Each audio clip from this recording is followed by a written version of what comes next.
Brain IQ education में आपका स्वागत है। मैं केदार।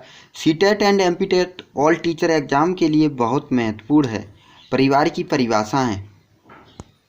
परिवार क्या है? परिवार जिन लोगों या व्यक्तियों का रक्त का संबंध होता है वह परिवार कहलाता है। परिवार की परिभाषाएं निम्न है। रेमंड के अनुसार दो बच्चे भले ही विद्यालय में पढ़ते हों, समान रूप से शिक्षकों से प्रभावित होते हों, समान अध्ययन करते हों, फिर भी अपने सामान्य ज्ञान, रुचियों, भाषण, व्यवहार और नैतिकता में अपने घरों के कारण जहाँ से वे आते हैं पूर्णतः भिन्न होते हैं, पूर्णतः अलग होते हैं। मैकआइवर एवं पेज के अनुसार परिवार वह समूह है जिसमें स्त्री पुरुष यौन संबंध पर्याप्त निश्चित होते हैं और इनका साथ इतनी देर तक रहे जिसमें संतान उत्पन्न हो एवं उसका पालन पोषण हो। क्लियर के अनुसार परिवार से तात्पर्य माता पिता और बच्चों के संबंध की व्यवस्था से है। क्लियर महोदय जी क्या कह रहे हैं? परिवार से तात्पर्य माता पिता और बच्चों के संबंध की व्यवस्था से है, बच्चों के संबंध की व्यवस्था से है। और डाकरमैन के अनुसार परिवार वह समूह है जिसमें पुरुष गृहपति होता है, उसकी स्त्री या स्त्रियों और उसके बच्चों को मिलाकर बनता है, और इसमें कभी कभी एक या अधिक अविवाहित पुरुष भी होते हैं। इसमें कभी कभी एक या अधिक अविवाहित पुरुष भी होते हैं। डाकरमैन के अनुसार कह रहे हैं परिवार वह समूह है जिसमें पुरुष गृहपति होता है, उसकी स्त्री और बच्चों को मिलाकर परिवार बनता है। कुल मिला के ये है। यंग एवं मेक के अनुसार परिवार प्राचीनतम एवं मौलिक मानव समूह है।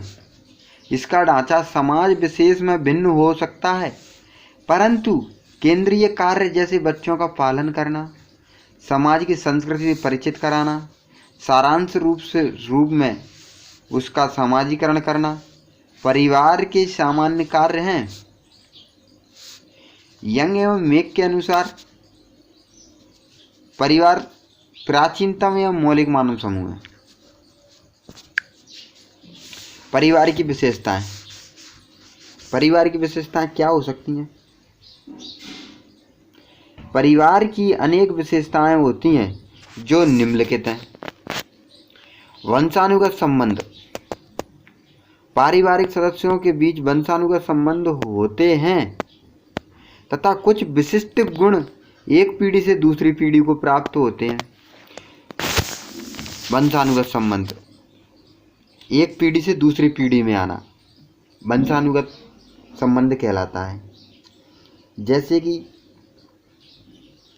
उसका पिताजी किसान है तो उसका वंशानुगत प्रभाव पड़ेगा, बच्चे भी किसानी का काम करेंगे। सामाजिक संस्था। परिवार सामाजिक संस्था की मौलिक इकाई के रूप में कार्य करता है। सामाजिक संस्था मौलिक इकाई के रूप में कार्य करती है। ठीक है। आर्थिक व्यवस्था। पारिवारिक सदस्य अपने सभी सदस्यों की आर्थिक स्थिति को बेहतर करने के लिए वित्त की व्यवस्था करते हैं, यानी पैसे की व्यवस्था करते हैं। वैवाहिक अनिवार्यता। परिवार में संतान उत्पत्ति एक विवाह की अनिवार्यता होती है। वैवाहिक संबंध परिवार के वंश की वृद्धि के लिए उत्तरदायी होता है।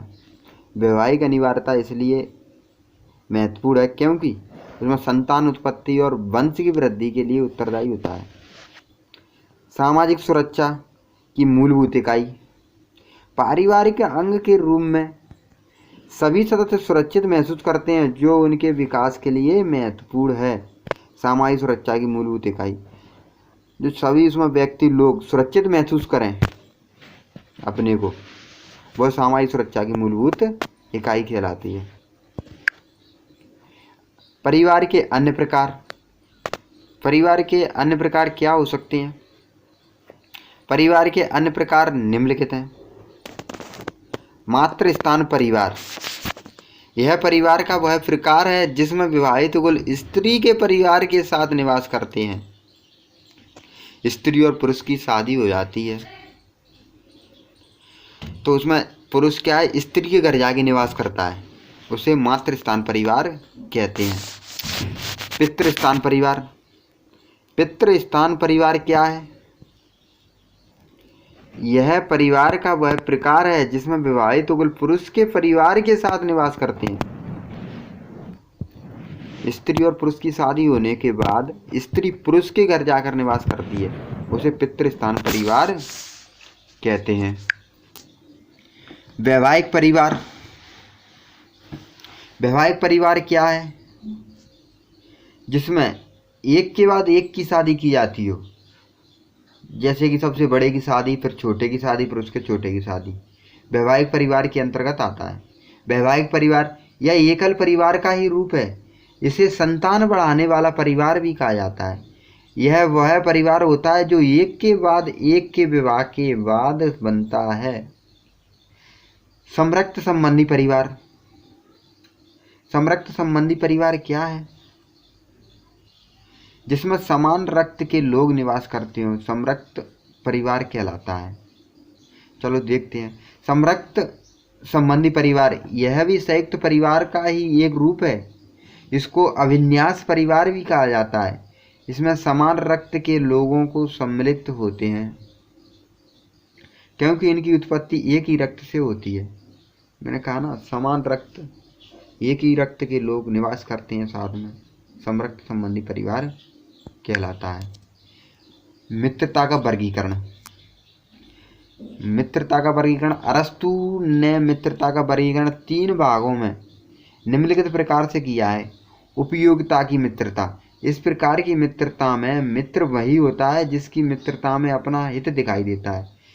उपयोगिता की मित्रता, जैसे कि एक मित्र दूसरे मित्र की सहायता करे, वो उपयोगिता की मित्रता कहलाती है। आनंद की मित्रता, इस प्रकार की मित्रता में मित्रों के बीच आपसी हित को लेकर सहमति होती है एवं जो अपनी आपसी खुशी मित्रों के बीच बांटते हैं। आनंद की मित्रता, जो अपनी खुशी अपने मित्रों के बीच बांटते हैं, तो आनंद की मित्रता कहलाती है।